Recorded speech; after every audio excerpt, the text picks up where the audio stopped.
today I'm going to show you guys how to aim better and win more gunfights. Now my main inspiration for making this video is that some of you guys be cheating in ranked and still be losing against me, so I'm going to fix that. If you're watching this video, you're just trying to improve your aim, right? You want to know the best ways to train your aim, you want to know all the ways that you can possibly kill people as fast as possible and as nice as possible. So the first thing I want to go over is the mouse and the importance of having a good mouse. So if you have a balls mouse, you're never going to learn any aim because the muscle memory won't be the same every time. When it comes to buying a mouse, don't get any cheap mice, because if a professional player wouldn't use that mouse, that means that they don't trust it enough to make that money. So this is actually the mouse I used to use back in 2014 to play CSGO, and I threw this against the wall. It had AA batteries in it, it blew up. Whether you want wired or wireless is completely up to you. One tip I can give you guys is that if you do go for a wired mouse, you should get one of these. This right here is a mouse bungee, and what it does is that whenever you're using a wired mouse, it'll lift up the cable, right? That way it doesn't touch the ground. This removes any friction, and it kind of feels like it's wireless anyway. As for mouse pads, it's the same thing, alright? Get the biggest possible mouse pad for the size of your desk. So generally, a good rule is that whatever sensitivity you use, as long as you can do a 360 on a mouse pad, then you're good. So for me, I bought a desk pad, because look at how much it takes for me to do a 360. That's like more than half the pad. The other thing you should look out for is what type of pad you're getting. So there's two different types. There's control and then there's speed. So there's pros and cons to each type of pad. If you get a speed pad, what you're doing is you're getting a mouse pad that has less friction. So a speed pad has less friction, so it's easier to actually track moving targets, but it is harder to come to a dead stop. On the other hand, there's control pads, and with control pads there's more friction, which makes it easier to come to a dead stop, but you can have trouble actually moving your mouse. Going back to Reddit, if you go to mouse pad review, you can actually see which pads are faster than others. Now you might be asking, how did I build my aim? So while I'm waiting for a stack to assemble or for people to get on, I just played hours of T-Hunt straight. I think T-Hunt's probably the best tool for aiming, right? Because the actual shooting range, the only thing you're doing in the shooting range is practicing a recoil, which is also good, alright? Because you want to get used to shooting whatever gun you're going to use in game. And in those hours of T-Hunts, I was doing different things all the time, right? I used to play different maps, I used to also play bomb. Right now I just stick to a normal T-Hunt just because I need the renown. But usually I did like one taps, I just did like quick leans. I try to improve in all aspects of the game. When it comes to any training outside of Siege, I didn't do any aim labs, aim booster, Kovacs. All I did was just human benchmark, because whenever I was playing on defense, right, I would get swung at light speeds, right? I had a lot of delay. I used to play on a laptop, so I had a lot of delay, and that was my biggest weak point. Also, the faster you can see someone, right, and the faster that you can react to it, other than just audio cues and actually seeing them, right? It's 2 AM, my reaction time's kind of slow, right? The faster you see someone, the more likely you are going to shoot first. And in this game, right, the first one to get a headshot, right, or the first one to get a bullet off is generally the winner of the gunfight. With that being said, how are you supposed to build good aim? So the first thing I would do is I would find a sense that I am most comfortable with. So a lot of people like to argue whether high sense is better than low sense, but in my opinion it doesn't really matter, because you can have good aim whether you're on high sense or low sense, but there are advantages to each one.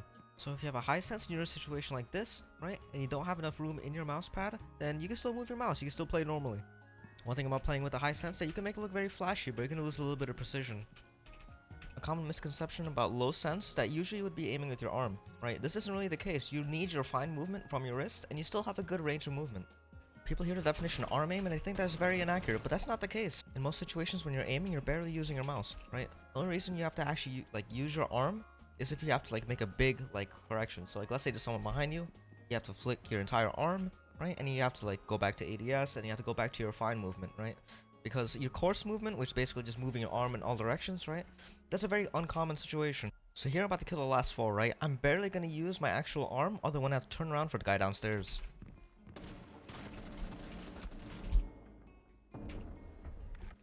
So one way to get better at aiming is just setting goals for yourself when you're playing the game. So if you're doing a lot of T-Hunt practice, right, whether it's doing it as quick as possible, whether it's getting as many headshots as you can without a body shot, doing all of those, doing it as quick as you can, right, basically just making things harder for yourself, right, that's all ways to improve your aim. So a lot of you guys like to use the 1.5 sight, right? It's the best sight in the game, it gives you the most advantage, but what you want to do is you want to increase the range of your aiming abilities. And to do that, you have to put yourself in more difficult situations. So for example, everyone doesn't like the R4C recoil. As soon as you're able to laser it, right, you're going to be good, right? Same thing for every other high recoil gun, right? If you can use the SMG-11 well, right? If you can use the C8 because it has a lot of vertical recoil, if you can master all of those weapons, right, you'll know how to move within your space, your comfort zone, way better. In my opinion, everyone should learn the SMG-11 because it teaches you to be very efficient with your shots and your crosshair placement. Because with this gun, you want to get your bullets off first, and you'll get a free kill every time. Now when it comes to recoil, if you can handle the R4C, the SMG-11, the F2, then you can handle any gun in the game. Now one thing people do wrong in the shooting range is they just stand still and they just start shooting, right? Sure, you can get the actual like pulling down part down, right? But there's never going to be a situation where you're going to be standing still and shooting. You see, me, I'm never going to be in a situation where I'm going to be shooting the R4C at 30 meters, so I stick to 20, right? I just try to get as many shots down as I can while strafing and leaning. Also, while you're in the shooting range, make sure you use different sights, every single gun. Try to diversify all the situations that you would control recoil. When it comes to aim definitions, there's 4 words that I like to keep in mind. So the first one is flicking. Flicks are just very fast movements from going from point A to point B. Well, let me discuss the importance of raw aim. So raw aim is just how well you can flick, right? So you can have the best crosshair placement in the world, right? But if you can't adjust to where someone is moving, right? If there's a target in front of your screen, it just pops up. If you can't adjust to that, right? Then you're going to lose the gunfight. And the second definition is tracking. So tracking is just your ability to follow a target and keeping your crosshair centered on a moving target. The third definition is crosshair placement. So crosshair placement is actually just your passive aim, aka where you're looking at all times. So when people have terrible passive aim, usually they're just looking at the ground, they're not really ready to get into a gunfight, they have to make a correction every time they ADS. If you have good passive aim and you're always looking at headshot level, you don't even have to move your mouse in some occasions. Not to mention that the less that you have to move your mouse is going to be the quicker that you can get your first shot off and the quicker you can possibly kill them. What? Aiming is just correcting your crosshair placement onto someone's head and then shooting. Typically, the best situation you want to be in is where your crosshair placement does all the aiming for you, right? Having to actually move your mouse, right? It causes time, it causes delay between when you see them and when you actually get to shoot.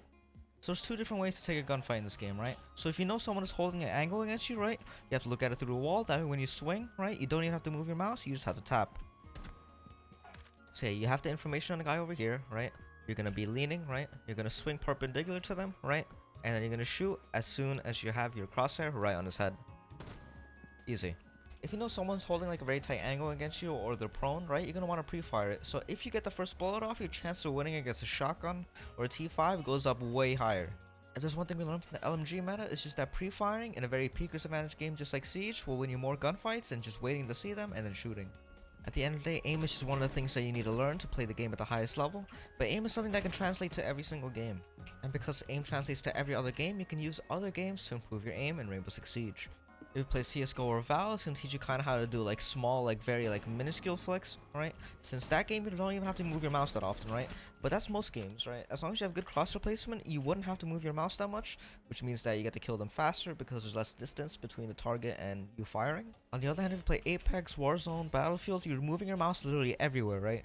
So you're increasing the amount of surface area that you usually use your mouse, which increases your comfort area, and it also teaches you how to stay on target, right? The better tracking you have, the better total raw aim that you have, because you're going to be in more situations at all times. It teaches you how to adapt to any situation. Alright, so that's all for today's video. If you haven't seen the quick lean video, right, I suggest you see that one and you combine it with this one. That way no one will ever call you balls ever again. Thank you guys for watching. I hope you guys learned something from the video, and I hope that one day you guys can build your aim to be better than mine.